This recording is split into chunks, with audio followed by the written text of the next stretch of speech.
L'Assemblée nationale s'apprête peut-être à voter un permis de tuer pour les policiers. Un permis de tuer, juste ça. Un permis de tuer. Alors, c'est pas officiellement un permis de tuer, hein. C'est pas comme ça qu'ils appellent ça. Ils appellent ça une présomption de légitime défense pour les forces de l'ordre. Merci Kevin Razi, merci pour le raid. T'arrives en plein intro. T'es en train de niquer mon intro pour YouTube. Bah, merci Kevin. Ah bah super, super pour l'intro YouTube. Merci beaucoup, installez-vous. Installez-vous les CKR Zouz, comme on vous appelle peut-être, je ne sais pas.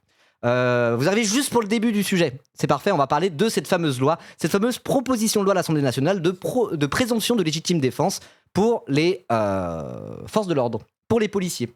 Donc à la base, c'était une proposition du RN, figurez-vous. À la base, c'était une proposition du Rassemblement national. Je crois même le tout premier en avoir parlé avant le RN, peut-être c'était Zemmour à l'époque. Mais en 2022, c'était dans le programme du RN, si je dis pas de bêtises, de l'extrême droite. Et c'est un truc qui consiste à dire, bon, si un policier tue quelqu'un ou juste tire sur quelqu'un, sur un Français, on part du principe que c'était de la légitime défense. Et ça sera à ceux qui portent plainte, qui font l'enquête, je sais pas qui exactement, de prouver que ce n'était pas la légitime défense. Et donc ça inverse la charge accusatoire, je crois que c'est comme ça qu'on appelle ça. Je sais plus exactement. Mais en gros, ça change totalement la manière dont on gérerait des procès en cas de bavure policière, enfin de bavure policière, de violence policière et de meurtre policier, où là, ça permettrait aux policiers et aux gendarmes d'avoir un régime pénal qui est extrêmement avantageux pour eux, quoi. Voilà, ça inverse la charge de la preuve, c'est ça. Donc ça serait aux morts d'apporter la preuve qu'en fait, non, c'était pas la légitime défense. Alors que là, c'est le contraire, normalement. C'est plus en mode, si un keuf tue quelqu'un, bah, c'est plus aux policiers de dire non, c'était de prouver que c'était la légitime défense. Voilà. Et déjà qu'on voit l'impunité policière qui existe, et qu'il faut vraiment qu'il y ait 17 personnes différentes qui les filmées au téléphone portable sous 5 angles différents pour qu'on se dise ah bah non, là effectivement il était pas censé tirer. Bah là, s'il y a une loi comme ça qui passe, c'est encore plus d'impunité pour la police et pour les meurtres policiers. Sachant qu'il y avait déjà une loi qu'on avait appelée loi permis de tuer qui était sortie à la fin du quinquennat de Hollande, ou au cours du quinquennat de Hollande. Le Premier ministre, c'était Bernard Cazeneuve, hein, c'était une loi qui date de Bernard Cazeneuve, figurez-vous, qu'on appelait déjà la loi permis de tuer pour les flics, mais c'était autre chose. C'était en cas de délit de fuite, les policiers, ils ont le droit de sortir leur arme et tirer, quoi. Voilà. Sachant qu'un délit de fuite, c'est un peu dur à qualifier. Parfois, c'est en mode genre, oh regardez, c'est un délit de fuite, alors que c'est des gars qui se font contrôler par la BAC sans brassard, qui savent même pas que c'est des policiers. Il y a 3 gars qui arrivent avec des flingues qui disent descends du véhicule. Et les gens paniquent et commencent à accélérer parce qu'ils ont l'impression qu'ils sont en train de se faire braquer par des bandits de grand chemin. Et en fait, non, c'est la BAC. Donc ces trucs de délit de fuite, parfois c'est un peu dur à qualifier, et il se trouve que, chiffre à l'appui, le nombre de meurtres policiers, de policiers qui tuent des gens au volant de leur véhicule, suite à la loi Cazeneuve, voilà, ça a augmenté les meurtres par la police de 68%. Voilà. Cette fameuse loi Cazeneuve permis de tuer, quoi. Et donc là, ça serait une autre loi de permis de tuer, mais pas uniquement pour les délits de fuite, ça serait carrément juste de manière générale, on part du principe que quand un policier tire sur quelqu'un, c'était de la légitime défense, et après, il faut prouver que c'en était pas, quoi. Donc c'est dramatique, la loi va être votée aujourd'hui à l'Assemblée. D'ailleurs, j'en profite pour dire, si vous matez la VOD YouTube, peut-être que la loi est passée, peut-être que la loi n'est pas passée. En tout cas, même si la loi n'est pas passée, bah, tant mieux, c'est très bien. Et cette VOD quand même garde peut-être un petit peu de pertinence, parce que je pense que l'extrême droite a ça dans ses tiroirs et qu'on va réentendre parler de ce concept de présomption de légitime défense pour les forces de l'ordre à l'avenir. C'est pas la première fois ou la dernière fois qu'on en entend parler. Donc voilà, si la loi est passée, restez quand même sur la VOD. Si la loi n'est pas passée, restez aussi sur la VOD. Il se peut que ça soit intéressant malgré tout. Voilà. Merci Doudoun pour ton Prime. Merci beaucoup pour ton 3e mois d'abonnement. JPP de binge-watcher des replays d'il y a 8 mois en entendant que tu restream. Ah, ça fait plaisir. Et bah je restream. Je vais pas pouvoir streamer énormément forcément, parce que je suis très occupé en ce moment, j'ai des travaux, mais voilà. Et attends, mais mon chat, stop là. Il continue à miauler dessus, mais qu'est-ce que tu veux? Je crois qu'il veut juste des câlins. En même temps, Germaine est en vacances, la maison est en travaux, il est tout décontenancé, le pauvre. Vas-y, reste avec moi, mais laisse-moi travailler quand même. Hein. Viens.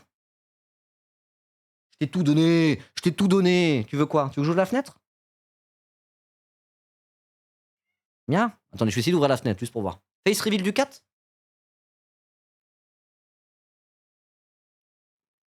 Il m'attaque sauvagement. Il aime pas être porté. Il est très mignon et câlin, mais il aime pas être porté, voilà. Attendez, j'ouvre la fenêtre.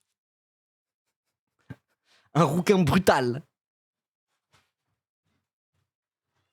C'est ça que tu veux? Viens. Tu me fatigues. Mais oui, c'est ça qu'il veut. Allez, pousse, dehors.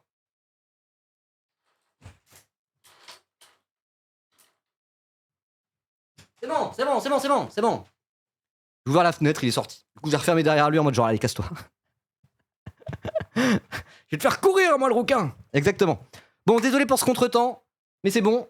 je finis mon café et puis on y va. Du coup, on va lire un article de Libération. Il y avait peu de médias qui en parlaient de cette loi permis de tuer. Enfin, il y a des médias qui en parlaient, mais il y avait des petites vidéos, des trucs. Trouver un support, un long article ou une vidéo un peu conséquente pour en faire toute une séquence de stream. J'ai pas trouvé tant de ressources que ça, figurez-vous. Par contre, du coup, Libé a fait un article dessus, donc on va lire l'article de Libé. Et avant toute chose, je vais vous parler de cette pétition, parce qu'il y a une pétition, vous savez, les vraies pétitions officielles de l'Assemblée nationale, comme celle qu'il y avait au moment de la loi Yadan, cette loi qui considérait à criminaliser l'antisionisme et de dire l'antisionisme, bah non, c'est antisémite. Cette loi de merde qui finalement n'est pas passée. C'est pas passé parce qu'il y a eu quand même un vrai. C'est quoi le mot que je cherche? Une vraie grogne. Il y a eu un vrai mouvement issu surtout de vous et moi, quoi, de citoyens français, et aussi de la France Insoumise, et qui a été rejoint aussi par d'autres personnes à gauche assez rapidement en réalité. Ça a été même jusqu'au PS où ils ont dit qu'ils n'allaient pas voter la loi. On a aussi été aidé par le fait que la loi était extrêmement mal rédigée et que Caroline Yadan avait pu la merde, et qu'en plus au moment où Israël a commencé à envahir le Liban. Donc voilà. Ils vont la représenter la loi Yadan? Ouais. Mais elle sera pas tout à fait pareille. Et j'avais lu un truc où ils retravaillaient dessus et au final c'était inscrit dans d'autres contextes avec d'autres racismes, machin bidule. Donc quand même, a priori, on a évité une loi qui était vraiment crasseuse au possible. Et si elle revient par la petite porte, il y a moyen qu'elle soit quand même moins dégueulasse. Mais bon, on verra. En tout cas, je sais pas si ça sera la même douille ou pas. Moi, de ce que j'avais lu, ça sera pas la douille à ce point. Parce que la loi Yadan, c'était un désastre absolu. Hein. C'était un désastre absolu. Donc on verra. Mais en tout cas, bon, on va pas bouder notre plaisir, la loi a été annulée, et s'il n'y avait pas eu cette pétition a permis d'appuyer aussi le truc. Et si la loi n'est pas passée, c'est parce qu'il y a eu une pression, et cette pression venait aussi de cette pétition. Voilà. Et donc là, c'est pareil avec la loi permis de tuer. 290 330 signatures, on est bientôt aux 300 000. Donc je vous mets le lien dans le chat, on va l'épingler. Et voilà. Hop là. Je suis pas convaincu que ça soit la même douille que la loi Yadan. Hein. Parce qu'en vrai, les lignes bougent beaucoup trop lentement, évidemment. Mais là, en fait, Israël, surtout avec l'invasion du Liban et le déclenchement de la guerre en Iran, là, il y a un côté où les gens défendent de moins en moins Israël, en réalité. Les lignes bougent petit à petit. Alors je sais, quand je dis ça, vous êtes en mode non mais n'importe quoi, parce qu'effectivement il y a toujours un génocide à Gaza, Israël est toujours en train de coloniser la Cisjordanie, l'invasion du Liban c'est sanglant et c'est absolument horrible, et Israël fait de plus en plus n'importe quoi. Et là il y a eu un truc où dans la bande de Gaza, pareil, ça part sur une dissolution du Hamas pour une reprise en main totale de l'enclave palestinienne par Israël et les États-Unis. C'est dramatique, la situation est dramatique quand on regarde ce qui se passe sur place, mais dans l'opinion occidentale, les lignes bougent petit à petit quand même, j'ai l'impression, donc je suis pas convaincu qu'elle soit aussi abusée si elle revient. La loi Yadan. Mais à voir. De toute façon, en vrai, si la loi Yadan revient, bah, faudra se remobiliser contre comme on l'a fait, quoi. Et on l'a déjà repoussé une première fois, on la repoussera une deuxième fois, camarades. Voilà. Et cette loi-là, on va la repousser aussi. Cette loi, c'est les rats. Signez la pétition. Voilà. Et on va lire l'article en attendant. Israël annonce au calme. Alors nous, on va occuper le Liban, du coup. Il se passe toujours rien à l'international. Ouais, c'est que les lignes bougent extrêmement lentement, mais moi, je pense que le truc de la guerre en Iran, Trump, il a mauvaise. Parce que Trump s'est fait niquer, là, il a perdu en popularité de zinzin avec la guerre en Iran, c'est pas une guerre, avec l'attaque sur l'Iran. Et Israël a quand même sa grande part de responsabilité là-dessus. Israël, eux, pour le coup, ils avaient un intérêt direct au déclenchement de ce conflit et à l'attaque sur l'Iran, alors que Trump, pas vraiment. Je sais pas s'il l'a suivi ou s'il a juste suivi bêtement Netanyahou ou quoi, je sais pas dans les détails, quoi, mais.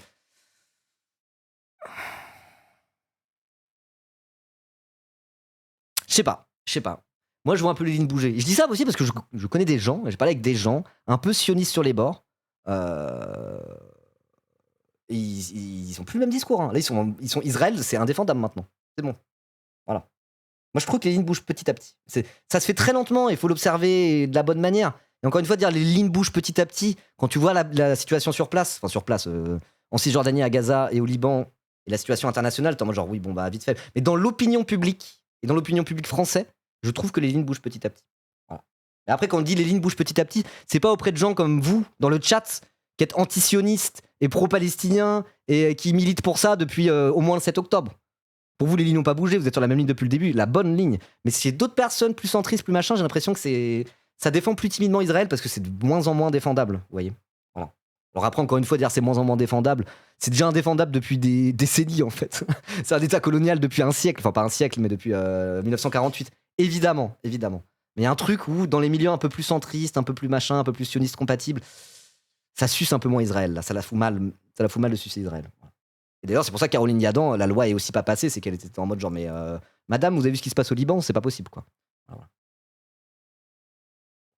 Oui, c'est pas défendable, ça l'a jamais été, mais pour des gens qui ont pas les mêmes critères que vous et moi, même pour eux, ça commence à bouger, c'est ça que je veux dire. Quand on veut observer des lignes qui bougent, faut pas le regarder entre nous. Parce qu'entre nous, on les voit pas, les lignes qui bougent, faut le regarder auprès des gens centristes, quoi. Il y a même un truc aussi auprès de certains juifs français, quoi. Parce qu'il y a plein de juifs français qui sont un peu matrixés par Israël, qui sont très matrixés par le 7 octobre et tout ça, tout ça. Et j'ai l'impression qu'au sein des communautés juives françaises, je le dis au pluriel, même là, il y a un truc où les lignes bougent un petit peu, petit à petit. Mais pour moi, c'est un bon thermomètre aussi. C'est un très très bon thermomètre. Voilà. Alors après, il y a peut-être des gens qui voient ce dont je parle, peut-être des gens juifs français et juifs overall, ouais. Mais par exemple, aux États-Unis, c'est différent. Les lignes ont bougé beaucoup plus fort. Le juif américain moyen, il est moins sioniste que le juif français moyen généralement pour des raisons historiques et tout un tas de raisons, quoi. C'est aussi lié au souvenir douloureux de la Shoah et ce genre de choses, hein, c'est horrible, hein. Vous voyez. Le matrixage n'est pas une preuve d'innocence, mais c'est pas ce que j'ai dit, quoi. Après, je sais pas s'il y en a qui ont de la famille juive ou ce genre de choses, qui voient un peu ce que je veux dire, si vous l'avez observé un peu dans vos familles à vous. Mais moi, je trouve que petit à petit, il y a un truc où c'est plus tout à fait comme après le 7 octobre. Ça avance lentement, mais je trouve que ça avance un petit peu. Je sais pas s'il y a des gens qui ont la famille juive et qui voient ce que je veux dire, quoi. Ou si c'est moi qui me monte le bourrichon tout seul, mais j'ai l'impression que... Ouais.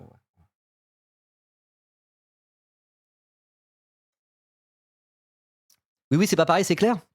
Il y en a qui me le confirment dans le chat. Moi, de ce que j'ai pu observer, des conversations que j'ai pu avoir avec d'autres, il y a un truc où... Bon, à voir.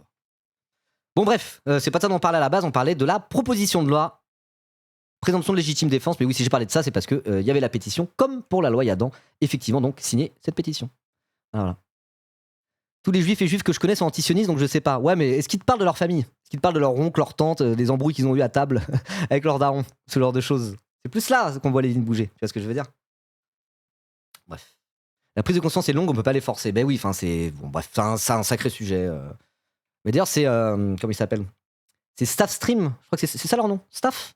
Les streamers là, qui ont commencé il y a pas très très longtemps, qui ont invité un gars de Tzedek pour parler de l'endoctrinement des Israéliens. Alors j'ai pas regardé la vidéo, j'ai vu que des petits bouts, mais allez voir la vidéo si vous voulez comprendre ce que c'est que l'endoctrinement des Israéliens, l'endoctrinement sioniste des Israéliens. C'est horrible, hein. Mais c'est vraiment, on a un niveau de propagande et d'endoctrinement de la plus tendre enfance. Genre, ah ouais, ah ouais, quoi. Et quand tu regardes ça, tu comprends que c'est un truc, pour certains, même pour certains juifs français au final, qui ont des liens, qui ont de la famille là-bas et tout, c'est que les lignes prennent du temps à bouger, il y a des affects extrêmement ancrés, et c'est des choses qui peuvent être compliquées et longues surtout. Si les lignes bougent pour beaucoup, ça se fait lentement, ça se fera lentement et ça peut pas se faire autrement que lentement, quoi. Voilà. Alors après, il y a des juifs antisionistes, évidemment, plus dans les jeunes générations que dans les vieilles générations, et force à eux. Donc ça montre bien qu'il y a que tous les juifs sont pas condamnés à être matrixés par Israël et compagnie, quoi. Mais si on veut regarder froidement la situation, à force est de constater, et Tzedek ils disent pas le contraire. Tzedek ils disent quand t'es un juif antisioniste comme nous, c'est se mettre en porte-à-faux par rapport à plein de membres de sa famille. C'est aller dans des embrouilles avec de la famille proche et des choses comme ça. C'est compliqué, c'est vraiment c'est complexe, c'est très complexe. Voilà. Donc c'est pour ça, le truc des lignes qui bougent, moi je le vois un petit peu à ma petite échelle. Mais je sais pas, on verra, quoi. Bref. C'est aussi chez les jeunes qu'on voit les pires comportements chez les colons. Ouais, en Israël. En Israël. Je parlais des juifs français là. Je trouve qu'il y a quand même... Enfin, moi les juifs que je connais, je vois un truc où les gens de ma génération, les jeunes, sont pas sur la même ligne que leurs darons. Ils sont pas sur la même ligne que leurs darons. Ça s'engueule à table ou juste ça arrête de parler de ça parce que c'est pas possible, quoi, vous voyez. Bref, mais... je sais pas. Il y a un truc où je me dis... Je garde une forme d'espoir. J'ai l'impression de ce que j'ai pu observer, que les lignes bougent petit à petit, et c'était pas le cas il y a encore un an ou deux, quoi. Voilà. Bon allez, on lit l'article sur la proposition de loi sur la présomption de légitime défense. Présomption de légitime défense à l'Assemblée nationale, mission impunité pour les tirs policiers. Les députés se prononcent ce mardi 7 juillet, c'est aujourd'hui, sur une mesure qui permettrait aux policiers et aux gendarmes de bénéficier d'un régime pénal dérogatoire. Cette idée qui trouve son origine à l'extrême droite est désormais soutenue par l'exécutif, par le gouvernement macroniste. Et bah bravo! Bravo Laurent Nunez! Bravo Gérald Darmanin! Vous êtes vraiment des gros connards fascistes ou quoi? Ah non, j'ai pas de bouton pour dire oui. Bah oui. Oui. Je me retiens d'être trop vulgaire, mais en vrai, non. Jean-Marie Le Pen en rêvait. Emmanuel Macron le fait. Ce mardi 7 juillet, le gouvernement a inscrit sur son temps de séance à l'Assemblée nationale l'examen d'une proposition de loi visant à instaurer une présomption de légitime défense pour les forces de l'ordre.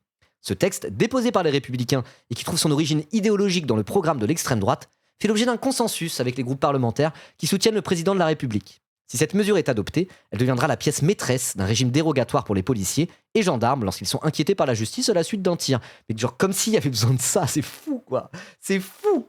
Moi, depuis que je m'intéresse à la politique, quasiment, enfin, je m'y intéressais avant, mais depuis que je suis l'actualité, etc., etc., vraiment, tous les ans, tout le temps, il y a des trucs comme genre encore un policier qui tue. Encore un policier qui tue un jeune arabe ou un jeune noir au volant d'une voiture. Flic de la BAC qui arrive, arrêtez-vous, bam, ça met une balle dans la tête à un gars. Juste parce qu'il a vaguement commencé à bouger avec son véhicule, quoi. Et tout le sujet quand t'es de gauche, c'est de dire il y a une impunité policière. L'IGPN et l'IGGN, c'est pour la gendarmerie, ne font que couvrir leurs collègues. Leur but, l'institution policière, leur but, c'est de couvrir les collègues qui ont tué des gens. C'est que ça. Et tout le sujet, quand on est de gauche et qu'on parle de ce sujet-là, c'est le sujet de l'impunité policière, qui est beaucoup trop forte. Et de comment, justement, on peut, en filmant les policiers, en se battant juridiquement pour qu'il y ait des jurisprudences par rapport à certains procès, etc., comment affaiblir cette impunité policière. C'est tout le sujet quand on prend ça avec un angle de gauche. Et là, ils sont là, le gouvernement est en mode genre... Ah, il n'y a pas assez d'impunité, je trouve. Il devrait avoir plus d'impunité. Mais allez vous faire foutre, vous êtes sérieux? C'est pour ça que parler de loi permis de tuer, c'est vraiment le bon terme. C'est vraiment le bon terme. C'est le terme qui avait été utilisé pour la loi Cazeneuve de 2016. Et là, c'est encore le bon terme pour ça. C'est littéralement ça. C'est plus d'impunité quand la police tue. Alors, c'est ça votre combat? Franchement, ça dégoûte, quoi. Ça donne envie de gerber. Merci, Salade Tomate Moignon. Merci beaucoup pour ton prime. On sait s'il y a plus d'impunité du côté de la police ou de la gendarmerie? Question un peu con, peut-être. Je saurais pas dire. Moi, mon instinct tend à me dire que la police nationale sont encore pires parfois que la gendarmerie. Mais c'est plus que la gendarmerie est plus aussi mobilisée en campagne, dans le périurbain et dans la ruralité. Là où la police nationale est souvent plus mobilisée dans les villes et dans les banlieues. Donc du coup, quand tu mets dans des flics dans des banlieues avec plein de gens issus de l'immigration, bah bizarrement, il y a plus de bavures, entre guillemets. Bizarrement, il y a plus de violences policières. Voilà. Quand c'est des blancs périurbains et ruraux, bizarrement, il y a moins de violences policières. Donc c'est peut-être lié à ça que la police nationale a parfois un peu plus mauvaise presse que la gendarmerie. Il y a aussi le truc aussi, c'est que la gendarmerie, ce sont des militaires qui ont une formation qui est un petit peu plus accrue, un peu plus carrée que la police nationale. Vraiment, voilà, c'est en mode vas-y, rejoins la police nationale, on va te donner un gun, quoi. Donc voilà. La gendarmerie a plus de formation au maniement des armes. Il y a un côté peut-être un peu plus sérieux dans la gendarmerie. Mais s'il y a peut-être moins de violences policières qui viennent de la gendarmerie, je pense que c'est plus aussi lié au fait qu'ils officient pas dans les mêmes zones en France, quoi. Je sais pas. Après, en dernière instance, tout ça, c'est des keufs. Voilà mon avis. Mais là-dessus, je sais pas trop. En vrai, je sais pas trop. Si l'IGGN couvre plus que l'IGPN, je saurais vraiment pas dire. Donc j'en étais où? Tatati, tatata. Ce texte, déposé par les Républicains, et qui trouve son origine idéologique dans le programme de l'extrême droite, comme on l'a dit, fait l'objet d'un consensus avec les groupes parlementaires qui soutiennent le président de la République. Si cette mesure est adoptée, elle deviendra la pièce maîtresse d'un régime dérogatoire pour les policiers et gendarmes lorsqu'ils sont inquiétés par la justice à la suite d'un tir. Un permis de tuer alerte plusieurs organisations et responsables politiques de gauche ces derniers jours. Ils ont bien raison, comme je disais. Ok, donc ça vient de LR. Le RN va la voter parce qu'à la base c'était leur proposition. Et les macronistes risquent de la voter aussi parce que l'exécutif l'appuie. Mais ça passe à l'Assemblée nationale en fait. Dans quel monde ça va pas être voté aujourd'hui? C'est ça que je comprends pas. Parce que s'il y a toute la gauche, PS compris, qui vote contre, ça fait quand même une majorité absolue. Non? Attends, on va regarder vite fait. Simulateur, Assemblée, Le Monde. 9 septembre 2025, on l'utilise encore. Hein. J'ai passé beaucoup trop de temps sur ce site de merde. Hein. Donc du coup, on met les ciotistes, le RN, LR, Horizon, Ensemble pour la République. Les démocrates, c'est Bayrou et toutes ces conneries. On met pas Lyot. Lyot, il y a moyen qu'ils votent pas ça parce qu'ils sont attachés à la Constitution. C'est 289 la majorité. Hein. Donc il faudrait une cinquantaine de personnes qui la votent pas dans tout ce beau monde. Donc il faudrait que parmi les macronistes, il y ait une cinquantaine qui la votent pas. Pour que ça passe pas. Est-ce qu'il va y avoir une cinquantaine de macronistes et affiliés qui vont pas la voter? Je sais pas. Hein. Après, ça se trouve, les démocrates, ils vont être en mode non, les démocrates, c'est pas démocrate. Les bayrouistes, ils vont voter ça? Bah, je sais pas. Hein. T'enlèves les bayrouistes, il faut 20 personnes qui la votent pas à peu près. 25. Il y a 91 députés Renaissance. Il y aura peut-être quelques absents. Ça pue, hein. Ça pue du cul, si vous voulez, mon avis. Alors après, il y a aussi la possibilité, éventuellement, que ça soit retoqué parce que anticonstitutionnel. Un régime dérogatoire par rapport à la justice qui consiste à dire que les policiers ne sont pas préoccupés par les mêmes lois que le reste des citoyens. Il y a un monde où ça passe pas au Conseil constitutionnel. Hein. Voilà, faut espérer que le Conseil constitutionnel dise non. On en est là à s'en remettre dans les bras du Conseil constitutionnel en se disant « Oh, j'espère que le Conseil constitutionnel va dire non. Hein. » Et c'est là qu'on voit vraiment que les macronistes et la droite et l'extrême droite poussent la démocratie, entre guillemets, en tout cas poussent la République dans ses derniers tranchements. Quoi. On est là, nous autres gauchistes et extrême gauchistes pour certains, à se dire « Oh, j'espère que le Conseil constitutionnel, contre-pouvoir constitutif de notre démocratie, fera son travail. » C'est vraiment que voilà, quand la gauche radicale en est à se remettre au Conseil constitutionnel, c'est vraiment que la démocratie est malade, les amis. Est malade. De la même manière qu'on était en mode genre, oh, j'espère que le tribunal va casser l'arrêté préfectoral pour interdire cette manifestation. On en est là, quoi. On en est en mode genre, heureusement qu'il y a le Conseil constitutionnel et une justice indépendante dans ce pays. Sachant qu'il n'y a pas le Conseil constitutionnel et il n'y a pas de justice indépendante dans ce pays, ça veut dire qu'on vit dans une dictature quasiment. On en est là, à se dire, heureusement qu'il y a encore 2-3 trucs démocratiques. Hein. On en est à cette pratique autoritaire du pouvoir chez les macronistes. Hein. C'est grave. C'est très très grave. C'est très très grave. Et les mêmes macronistes à la télé qui disent qu'il faut détruire le Conseil constitutionnel. Non, c'est LR, c'est Retailleau qui dit ça. Les macronistes, ils l'ont pas dit. Je crois pas.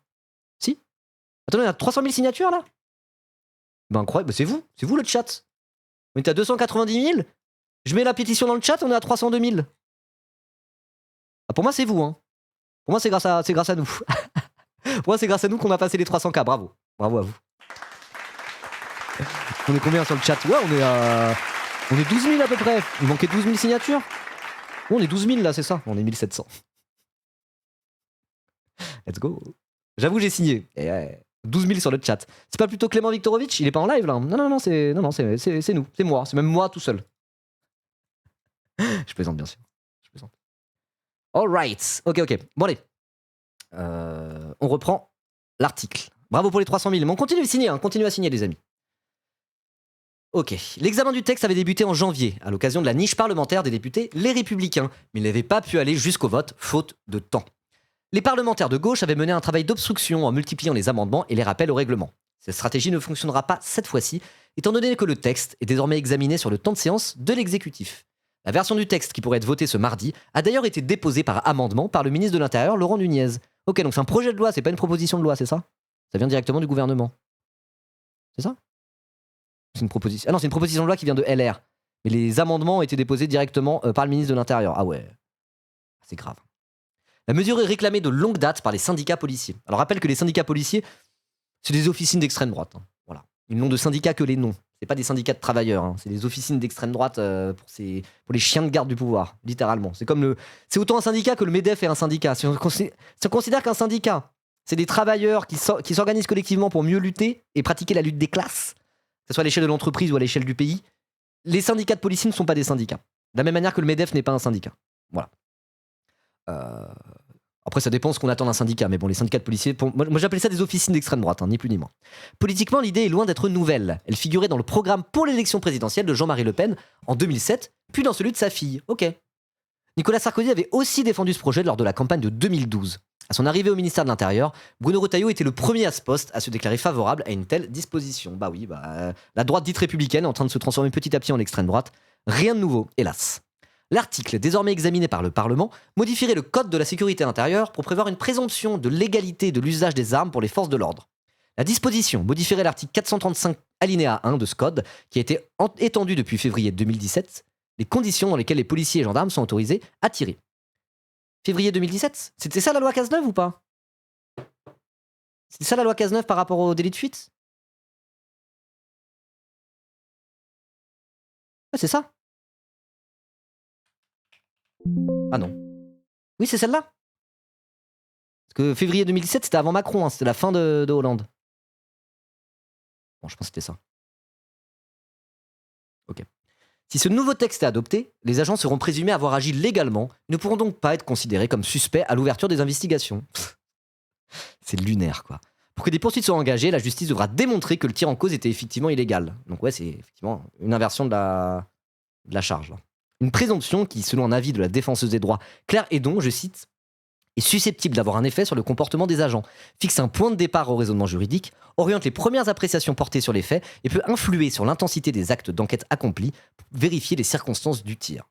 Selon l'autorité administrative indépendante, qui s'est déclarée défavorable à cette mesure, le texte risque d'affaiblir le contrôle du juge, de complexifier le cadre juridique de l'usage des armes et d'adresser un signal dangereux quant au recours à la force létale. Et moi, quand je lis ça, j'ai envie de me rappeler de Sainte-Soline et de ces fameux vidéos ont été exhumés, là, c'était Mediapart et Libération justement, de Sainte-Soline. Donc rappelez-vous, Sainte-Soline, c'est des militants écolos qui avaient fait une manifestation pacifique contre les bassines, etc.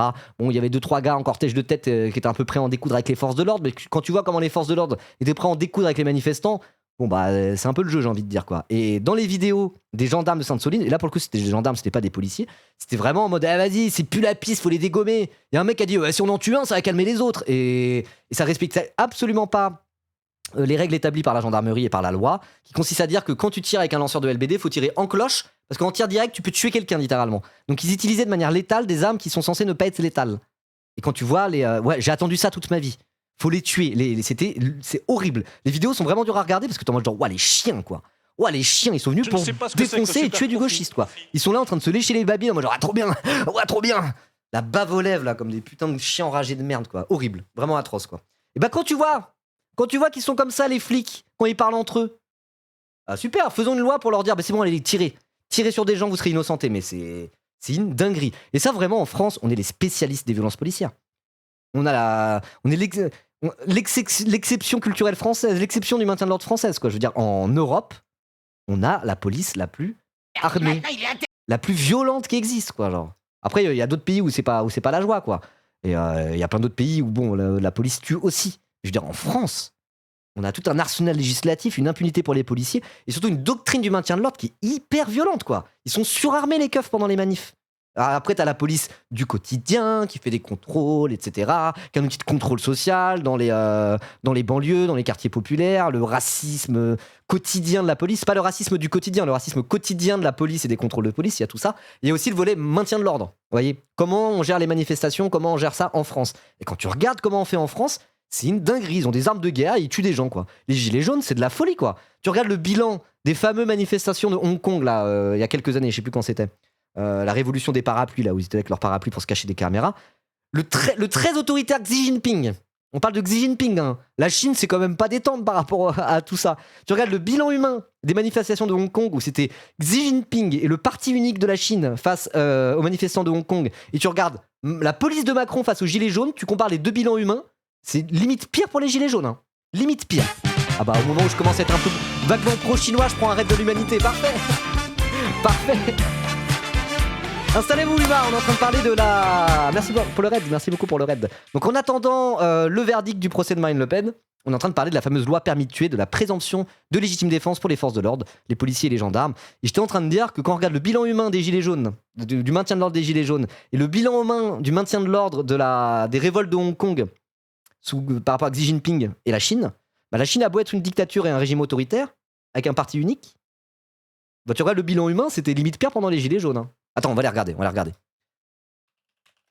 Je parlais de l'exception française quant au maintien de l'ordre. Mouvement des Gilets jaunes, révolte, Hong Kong. Mouvement des parapluies, c'est ça. Alors attendez. Il y a un truc en mode bilan humain là.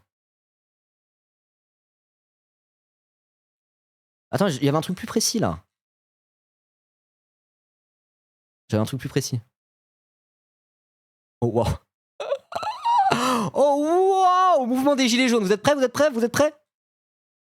C'est bien ça, c'est le mouvement des parapluies, c'est les manifestations de 2014. Ah non, c'est 2019-2020, c'est pour ça. Je me suis trompé. Regardez. Ça, du coup, c'est les manifestations de Hong Kong de 2019-2020 à Hong Kong. Voilà. Donc c'est vraiment Xi Jinping et son armée du parti unique de la dictature chinoise qui envoyaient mater la révolte de Hong Kong. Normalement, ça rigole zéro. Quand tu écoutes le discours sur la Chine qu'on a en Europe, après, me faites pas dire ce que j'ai pas dit, c'est un régime autoritaire, Xi Jinping et tout, etc., etc. Mais juste quand tu regardes le bilan humain de ces révoltes, 5 suicides, 5 morts, c'était des suicides, 2600 blessés ou plus, 10 000 arrestations, 2500 procès. Tu regardes le mouvement des Gilets jaunes, 11 morts, blessés 25 800 civils, dont 1944 fonctionnaires. Juste, il y a 2,5 fois plus, il y a 10 fois plus de blessés pour les Gilets jaunes, 10 fois plus. Arrestation, 12 000 interpellations, 10 000 gardes à vue, 3 000 condamnations, 400 peines de prison ferme avec mandat de dépôt. Contre eux, 2500 procès et 10 000 arrestations pour Hong Kong.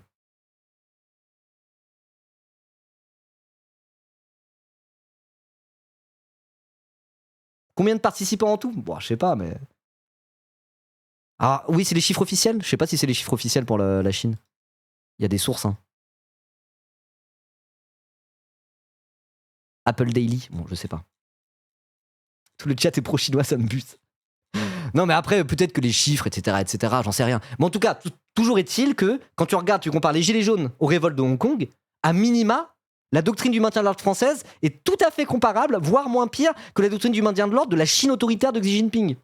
Donc là, tous les grands démocrates français qui sont genre oui, si vous êtes vraiment des grands démocrates, vous devriez enculer Macron tout de suite et dire il faut réformer totalement la police de la cave au grenier au lieu de sucer mollement pour certains pseudo-démocrates les flics en espérant de se faire réélire sans trop choquer les Français, quoi. Voilà, c'est là où je voulais en venir. Merde, maintenant Voilà. Donc voilà, POV, tu es un policier français. Maintenant, il est interdit de tirer sur certains animaux, sauf dans les cas où des vies humaines seraient menacées. Alors du coup, avant de tirer sur le gibier, on doit crier « Mon Dieu, il fonce droit sur nous !» Ouah, est-ce que t'es intelligent, que le Jimbo? Jimbo, regarde. Oh, c'est Non mais là c'était pas pour sucer le PCC, c'était pour dire Macron est tout aussi autoritaire que Xi Jinping. Là c'était plus pour dire la Chine est un régime autoritaire, d'où on a des bilans humains encore pires en France que pour un régime autoritaire. Donc là je suçais pas vraiment le PCC, hein. C'était dans l'autre sens. un daim. Pour ça, il faut utiliser du 46 Ned. Mon Dieu, il fonce droit sur nous! Quoi, ça te trouve le cul? Voilà, pauvre, tu es un policier en France. Ça c'est la saison 1 de South Park, hein. Toute première saison. Voilà. Bon allez bref, on reprend l'article. Tac.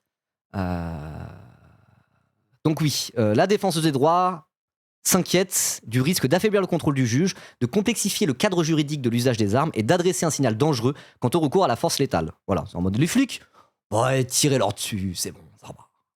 Cette inquiétude est aussi partagée par la Commission nationale consultative des droits de l'homme.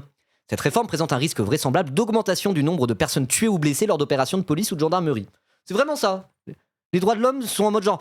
la Commission nationale consultative des droits de l'homme sont en mode mais ils vont tuer plus du coup. Est-ce qu'on a vraiment envie que des gens tuent plus? Des policiers tuent? Oui, c'était la saison 1 de South Park, l'extrait juste avant. C'est un épisode de la saison 1. Donc c'était il y a bientôt 30 ans. Dans un communiqué commun, les associations Stop aux violences d'État, Amnesty et la Ligue des droits de l'homme et le syndicat de la magistrature aussi, entre autres, estiment que ce texte affaiblira le droit à la vie et l'obligation de l'État à rendre des comptes en cas de décès aux mains des forces de l'ordre. C'est quand même fou, hein. Les mots utilisés, c'est en mode genre... le droit à la vie. Oh, pardon. Cette loi votée main dans la main entre les macronistes et l'extrême droite affaiblira le droit à la vie. Et après, quand on traite Macron de fasciste, les gens ils sont en mode genre non, mais vous êtes un peu dur, vous les gauchistes, vous exagérez, c'est pas vraiment un fasciste. Bah, si, c'est un enculé de fasciste, voilà ce que c'est. Pardon. Je dois ajuster ma caméra maintenant. Merci à KO76 pour le sub, merci beaucoup. À la suite de l'entrée en vigueur de l'article 435 alinéa 1 du Code de la sécurité intérieure, qui avait assoupli les conditions dans lesquelles les agents peuvent faire feu, les chercheurs Paul Le Derf, Simon Varenne et Sébastien Rocher observaient les conséquences sur le terrain de ce changement législatif. Leur étude, publiée en septembre 2025 dans l'International Review of Law and Economics, démontre une multiplication par 6 du nombre de tirs mortels, expliquait à Libération le politiste Paul Le Derf. L'examen de la proposition de loi reprendra mardi, c'est aujourd'hui, là où elle s'est arrêtée en janvier. En théorie, le vote devrait intervenir rapidement, avec une majorité qui semble largement acquise, c'est ce qu'on disait juste avant. On va tâcher de faire au mieux, du mieux qu'on peut, pour s'opposer au texte, a déclaré le député écologiste Pouria Amirchahi, à l'occasion d'une conférence de presse organisée le 30 juin à l'Assemblée nationale, avec l'ensemble des groupes de gauche et plusieurs associations. On ne pourra pas bloquer le vote du texte, a reconnu ce même jour le député de la France Insoumise Manuel Bompard. Le bras droit de Jean-Luc Mélenchon estime que désormais, pour faire échouer le vote, le principal outil est la mobilisation populaire. Ce lundi, hier, une pétition lancée sur le site de l'Assemblée nationale pour demander le rejet de la proposition de loi avait récolté plus de 250 000 signatures. Et ben on est à présent à 303 422 signatures.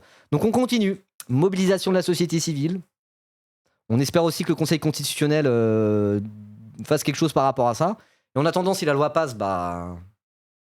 suffit de gagner en 2027 et on fera une autre loi. Il faut une majorité absolue à l'Assemblée aussi.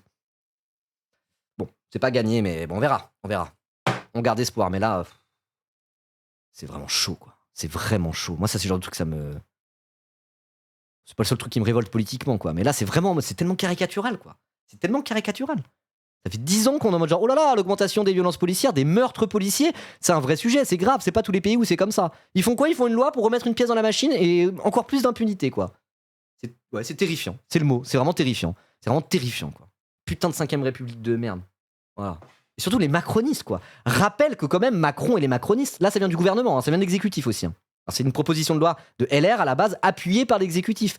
Rappelle quand même à toute fin utile que Macron s'est fait réélire en disant à la gauche « Votre vote ne sera pas un blanc-seing.